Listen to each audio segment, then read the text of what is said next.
Nabi Nuh alaihi salam. Setelah Nabi Idris alaihi salam wafat, sedikit demi sedikit iman masyarakat mulai menipis. Iblis dan pasukannya semakin gemar menggoda mereka. Kemudian mereka mulai senang membuat patung.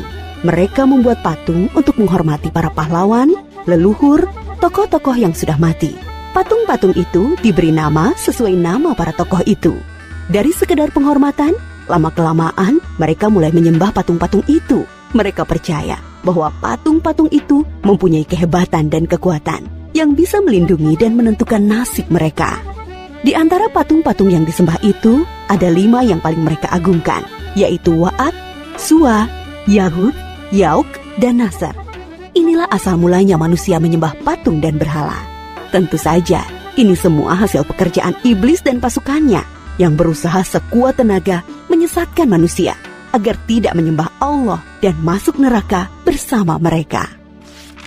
Allah tidak membiarkan manusia tersesat semuanya tanpa petunjuk. Maka Allah memilih Nuh alaihi salam untuk mengingatkan kaumnya agar mereka meninggalkan penyembahan dan berhala dan kembali menyembah Allah Subhanahu wa ta'ala. Siapakah Nuh alaihi salam? Nuh adalah cucu dari Nabi Idris. Fisiknya kuat, terbukti dari umurnya yang sangat panjang, sekitar 1000 tahun. Hatinya mulia dan sabar luar biasa. Pikirannya juga sangat cerdas, rendah hati, soleh, dan taat kepada Allah. Nabi Nuh adalah Rasul Allah Subhanahu wa ta'ala yang pertama. Sebelumnya, Allah hanya mengangkat nabi-nabi saja. Mulailah Nabi Nuh berdakwah kepada kaumnya.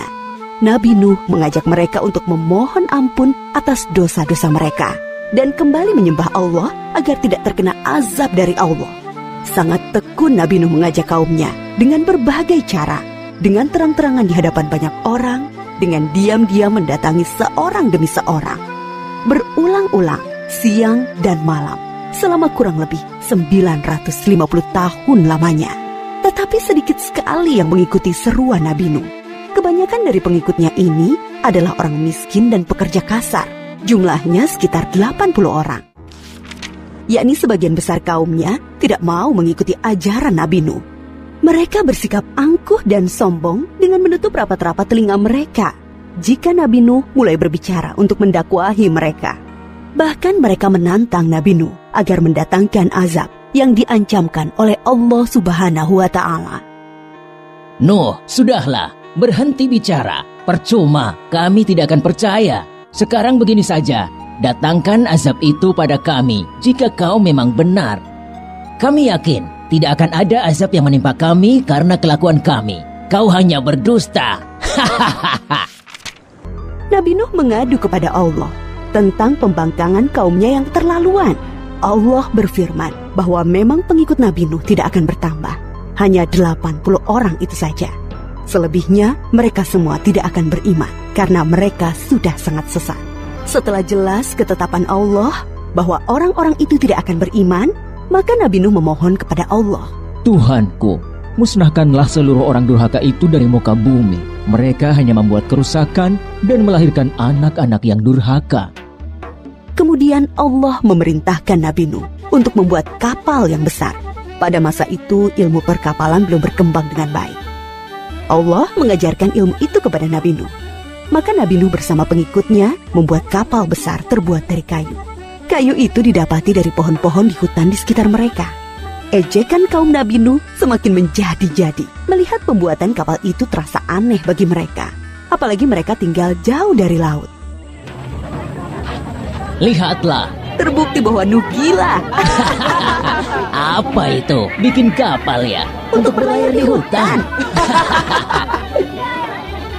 Nabi Nuh dan pengikutnya bersabar dan tetap tekun menyelesaikan kapal itu. Akhirnya kapal besar itu selesai. Inilah kapal besar pertama yang dibuat oleh manusia. Kemudian Allah memerintahkan untuk mengumpulkan binatang-binatang sepasang-sepasang, jantan dan betina. Semua diangkut ke dalam kapal bersama orang-orang beriman. Semua keluarga Nabi Nuh, termasuk yang diangkut ke dalam kapal, kecuali istri dan salah satu anaknya, Kan'an. Mereka tidak mau masuk ke dalam kapal. Mereka tidak beriman dan termasuk orang durhaka. Sementara itu, langit menjadi gelap. Angin bertiup kencang, petir menggelegar. Hujan turun sangat lebat.